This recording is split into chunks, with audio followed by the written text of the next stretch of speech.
In a distant land, in a distant time, there was a world that was torn with war and darkness and injustice. And in this land, there was a man, a hero, a freedom fighter, who believed in truth and justice, and fought for them with all of his strength, all of his spirit, with all the fire of his passion, because he could not bear to witness the strong and the cruel bring pain and suffering to those that were vulnerable and innocent. This man was named John, and he was the son of a kind and gentle and loving mother, and a brutal and unforgiving father. During his childhood, John had witnessed his father's brutality to his mother on many, many occasions, as well as being subjected to it himself. And this had traumatized him greatly, causing a fury to burn wildly within him whenever he saw the strong dominate and torment the weak. John's mother observed this fire burning within her son, and she feared where it might lead him. So she would often tell him tales of the goddess Lyra, who was known by her people to be the most loving and benevolent of their gods, the purest embodiment of compassion and grace, who would receive those dear souls who had suffered great hardship and suffering in their life, appearing to them in their final moments, soothing and healing their wounded souls with the gentle touch of her light and love, before guiding them to the afterworld, where they might dwell in peace, joy and harmony.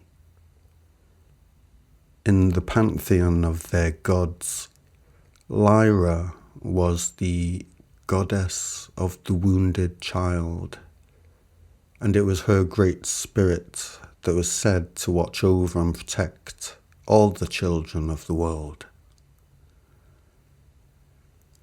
John's mother did her best to instill in her son a deep reverence for Lyra, goddess of the wounded child, so that this might counterbalance the furious rage that burned within him and help him to direct it wisely and not become lost to it. And she did a good job in this. And so it was that John went on to become a freedom fighter of great renown amongst his people, one who was loved and admired for his strength, wisdom, and indomitable courage in the face of the brutal and barbaric invaders that had overtaken his country and looked to suppress it into complete submission through acts of unconscionable savagery and merciless torture and inhuman psychological sadism. John's rage burned as hotly as ever, but it was tempered by his devotion to Lyra, goddess of the wounded child, who he sought to honor and understand in memory of his dear mother. And this did lead to him being the most effective of all his people's freedom fighters. For when his fury threatened to strip him of his reason, he would see the goddess in his mind, the stillness of her gentle face, the quiet yet unwavering love in her eyes, and he would come back to himself. Come back to himself before it was too late. Come back to himself before he went so far that he could not come back. The years passed by, and John won many battles for his people.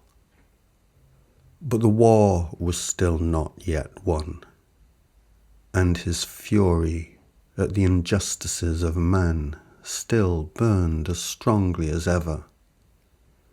On the day he was killed by one of his own people. What happened was that he witnessed a drunken father shouting in rage at his small son. John knew the man. His name was Jacob, and he had fought on John's side on a number of occasions. But John knew him to be a dark-hearted man who had no mercy in him, a man who was cowardly in battle, but who would torture to death any surviving enemy soldiers after a fight was over. Jacob's boy, who was a timid and soft-hearted little thing, could have been no more than 6 years old. And when Jacob began to beat him across the face with a gauntleted hand, the old familiar fury burned bright in John once more, and he ran to intervene. Jacob, lost in his drunken rage, pulled out a knife and thrust it into John, who fell back, collapsed to the ground, and began to die. It was only now that Jacob recognized John and knew he had put an end to the most renowned and well-loved hero of his people.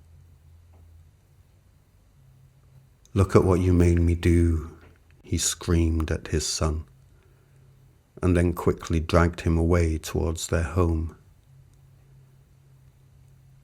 John watched through half-closed eyes, Jacob dragging his son away, and felt his life leaving him. How could it be, he wondered, that after so much success in battle against the enemies of his people, he should die like this at the hands of one of his own? And then he saw, stepping from the trees of the nearby wood, a figure bathed in light, a divine feminine figure walking towards him, and he knew it was Lyra, goddess of the wounded child, come to receive him and take him home. As she knelt down to him, she was just as he had always seen her in his mind's eye. The stillness of her gentle face, the quiet yet unwavering love in her eyes, all as he remembered. And she looked now into his soul and saw all of him. "Come, John," she said to him. "Are you ready to come home with me?" And he felt the loving touch of her hand on his face, and all trace of pain left his body.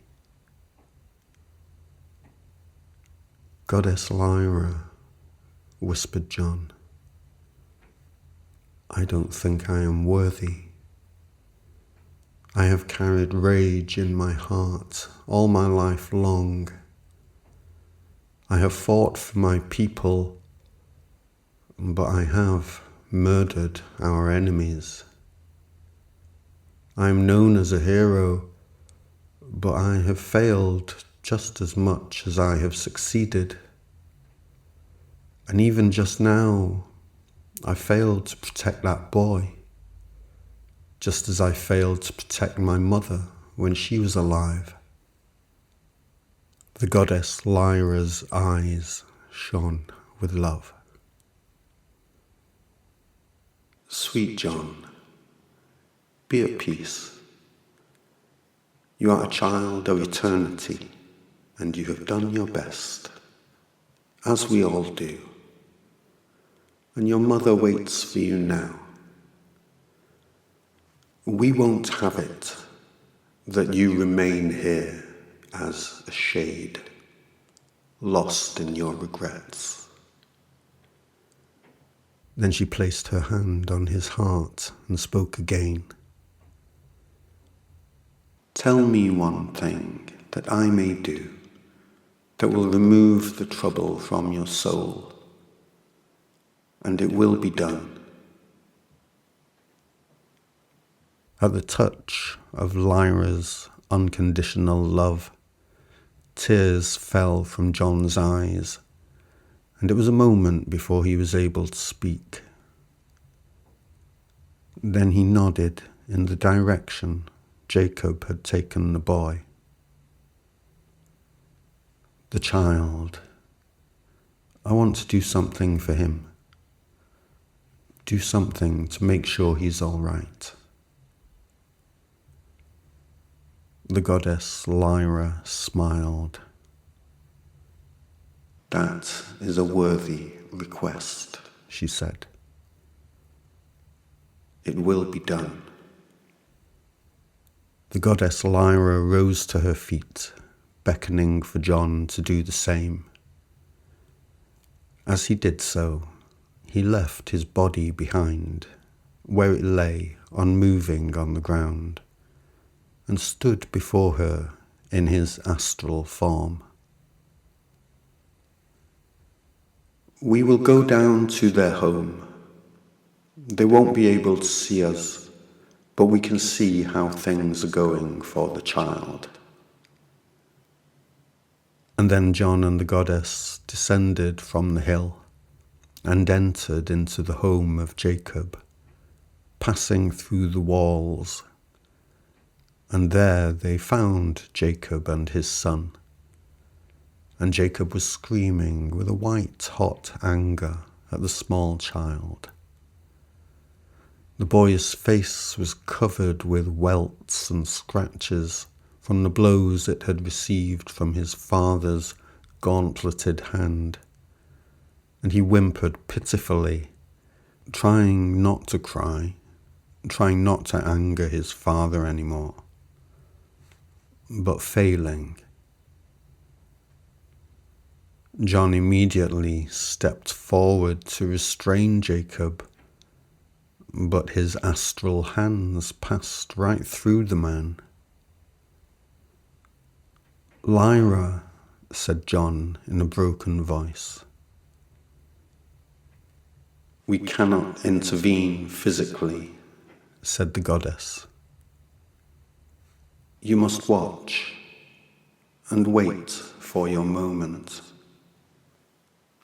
John stepped back, distressed but trusting in his goddess, and he watched as Jacob continued to yell at his son that he was a worthless thing who had brought great shame and calamity on his father, that he had done this deliberately and was clearly the host of demonic spirits sent to bring his father's life to ruin. And then Jacob began to beat his son once more with his gauntleted hand. Goddess Lyra beseeched John, please let me stop this. The goddess placed her hands on John's shoulders and turned him so that he must face what was happening, while she spoke quietly into his ear. In this physical realm, we may hold our child in a gentle and loving embrace, or we may strike them, whip them, abuse them, just as we please. John tried to turn away from what he was witnessing, but the goddess's hands grew firm on his shoulders and held him in place, forcing him to watch. We may tell our children that they mean the world to us, or tell them that they are shameful things made out of sin, things to be despised and hated and punished, just as we please. Jacob continued to beat his son, and John was sure he was going to kill the child. "Please don't make me watch this," sobbed John. "But you said you wanted to help," said the goddess. I do want to help." And the goddess spoke softly into John's ear. "How shall you help that which you are not willing to see?" And John had no answer. Jacob beat his son until he was almost dead, but not quite, then held him up by the scruff of his neck and observed his battered and swollen face, which dripped blood like tears, as though inspecting him to see his lesson had been learned well enough. The room was quiet now, and only throbbed with silent horror. Eventually, after what seemed a long, long time, Jacob put him down and took himself to bed.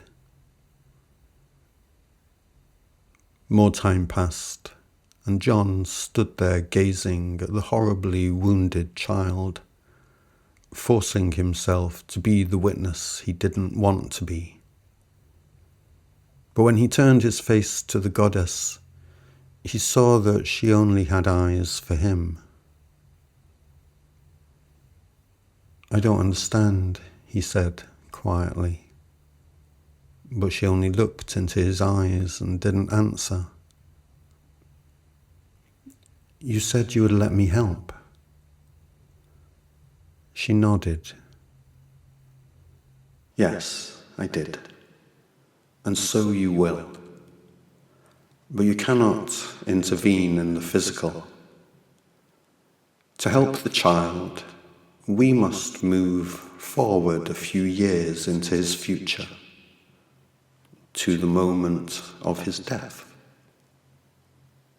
"His death," said John. "Yes. This child is going to die years from now, and he will die on a battlefield. And you will take my place. You will be the one to receive him and bring him home. This is how you will do something to make sure he's all right, which is what you requested." John was at a loss for words for a while, but the goddess waited patiently. "How can I take your place?" he asked. "What do I have to do?" The goddess cocked her head to one side. "You have already seen. You do what I did for you.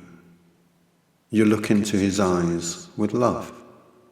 You touch his face with love. And you tell him you are come to take him home. With love. You can do that, can't you?"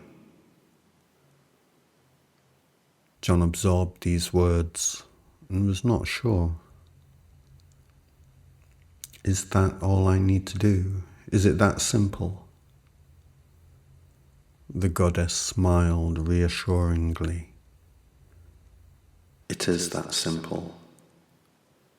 Your love must be clear and true, but this will not be a problem, because when you look into his eyes, you will see into his soul. You will feel and know all he has been through, and this will be enough, that when you touch his face, he will feel the touch of someone who does love him. And when he hears your voice, you will hear your love for him carried on your words. And then you will bring him home. And in bringing him home, you will be bringing yourself back home. John opened his mouth, ready to say that he didn't feel worthy to take the place of a god. But he stopped himself, somehow knowing it wasn't a good thing to say. But you say this won't happen for quite some years, he said eventually. We don't have to wait, she said. We can go there now. Do you feel ready? John didn't answer immediately, but when he did, he said, Yes, I'm ready. The goddess smiled.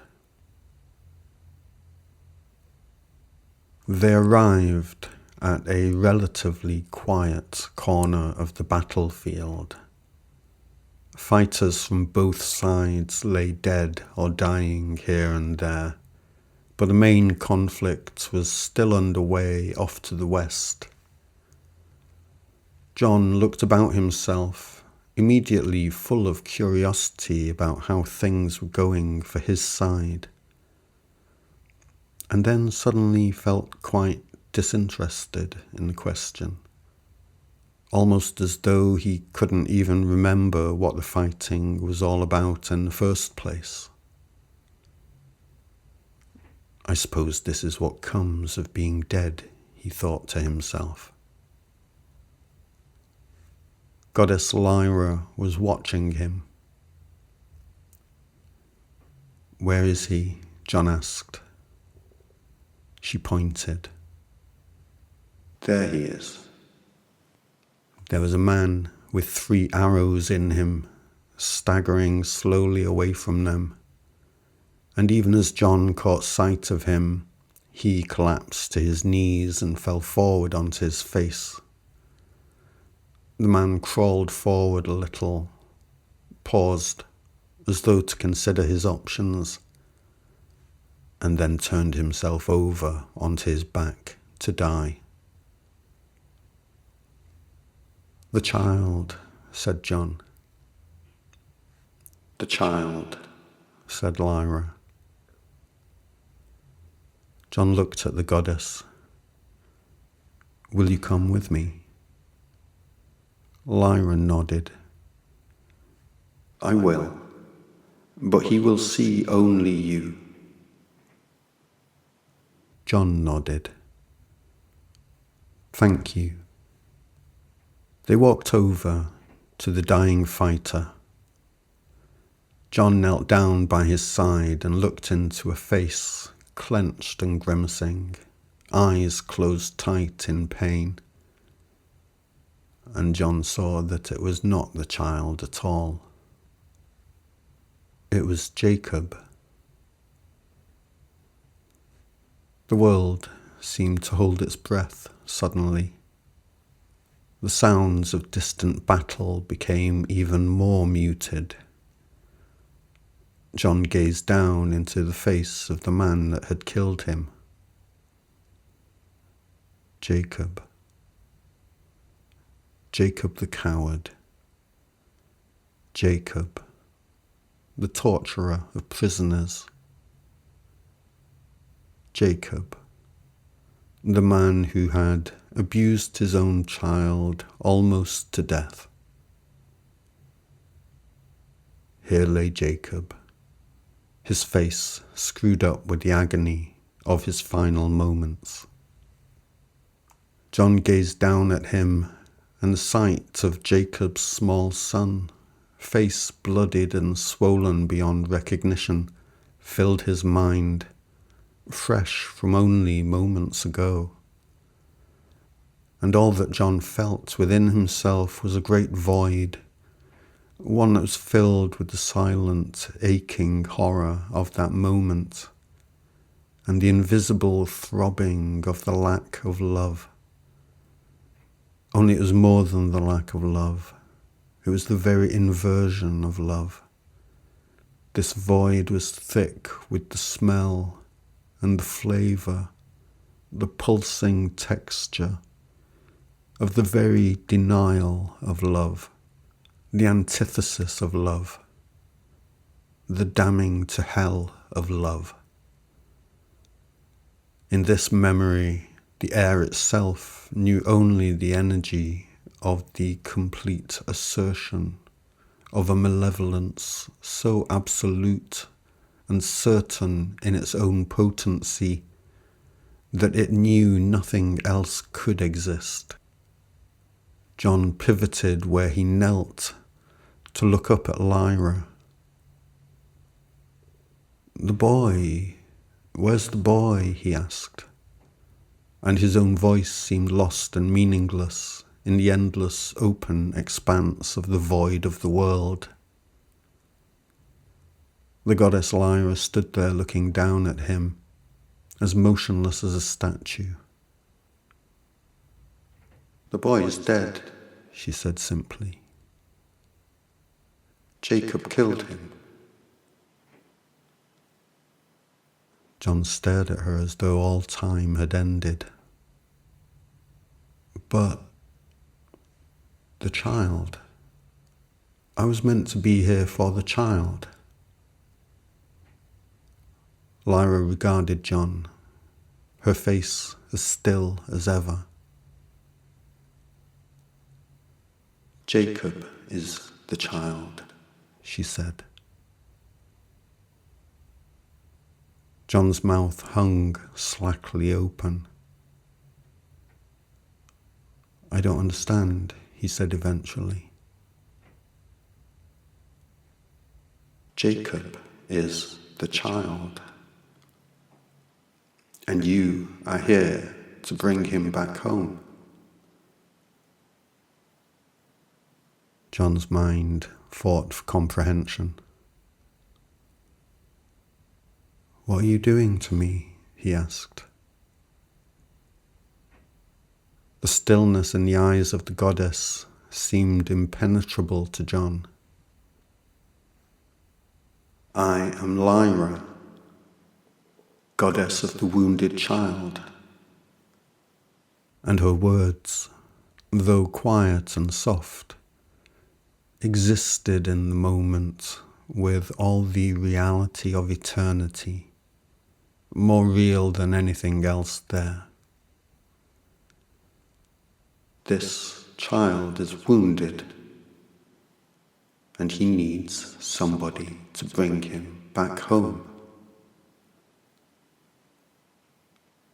John's mouth looked to form words, only couldn't seem to find any. In the end, all that could find its way out was one single syllable. "How?" he asked. His voice sounded smaller than ever in his own ears. "John, just look into his eyes and see into his soul. How shall you help that which you are not willing to see?" And now John's mouth could find not even one syllable.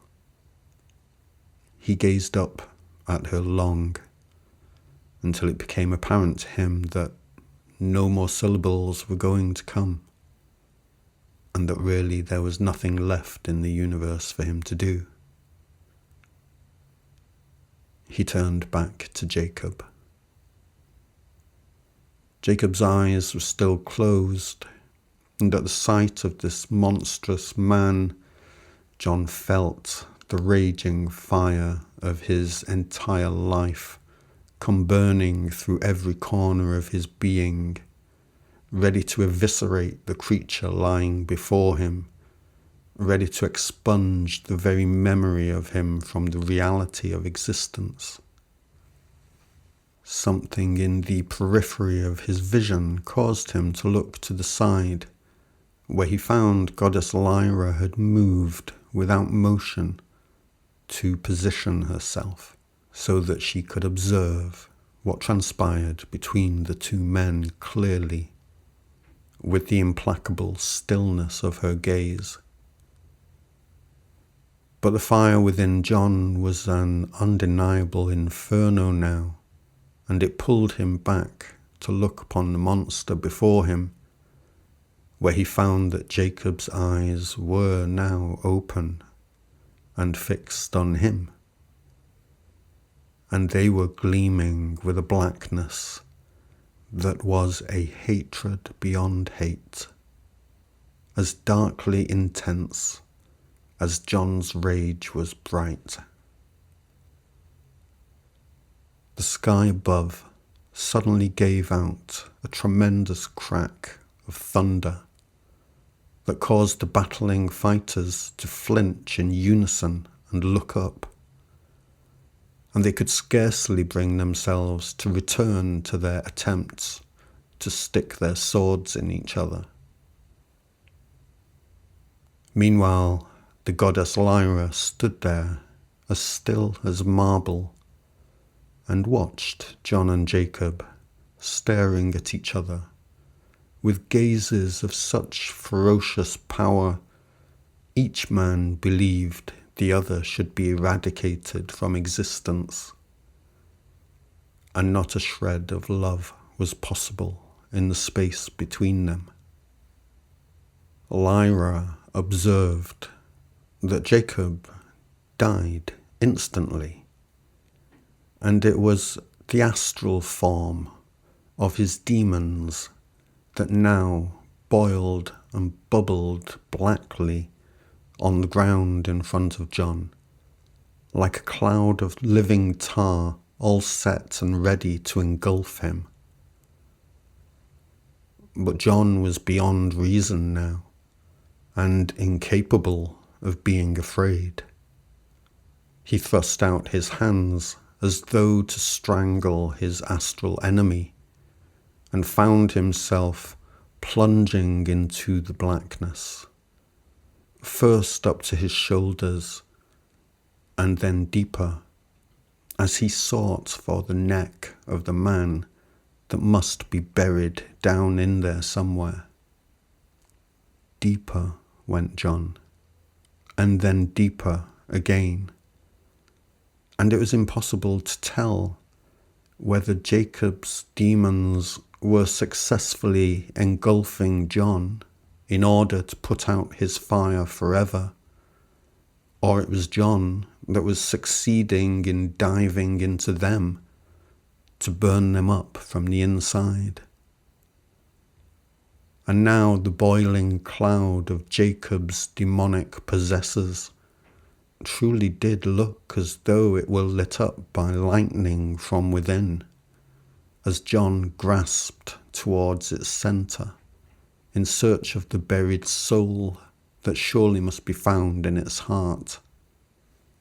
The goddess Lyra watched and did not move as the two irresistible forces resisted and wrestled and tried to vanquish each other, and the battle wore on with no sign of either side hesitating. The blackness did fully cover John, and from his perspective within it, he was shooting down into the abyss. Not falling, he was shooting down into it. John and the abyss were staring into each other as the light of his flame shot down into it like a star screaming from the heavens, and the abyss was eating away at his fire, even as the fire of John's spirit was scalding the darkness with his righteous fury. Down and down he went, a supernova sent to the crushing depths of a bottomless ocean, and the conflagration of his lifetime of anger was diminishing and diminishing and diminishing, until what had been a raging, explosive force of blinding fury was now no more than a tiny spark moving through a vast and starless cosmos. Down and down and down. There is a flame that never goes out. And when John did reach the deepest depths of the demonic forms that had encapsulated Jacob, he found the one he had come to burn. There, on the ocean floor, lay the astral form of a small boy, curled up on his side, glowing dimly, alone in the dark, and with nowhere to go, staring blindly into the blackness. And now John's light was no longer capable of burning. As he landed beside the boy, he knelt, and the child's stricken face turned to look up at him. John reached out his hand and touched the boy's face. "Jacob," he said, and his voice was soft and tender. "I've come to take you home."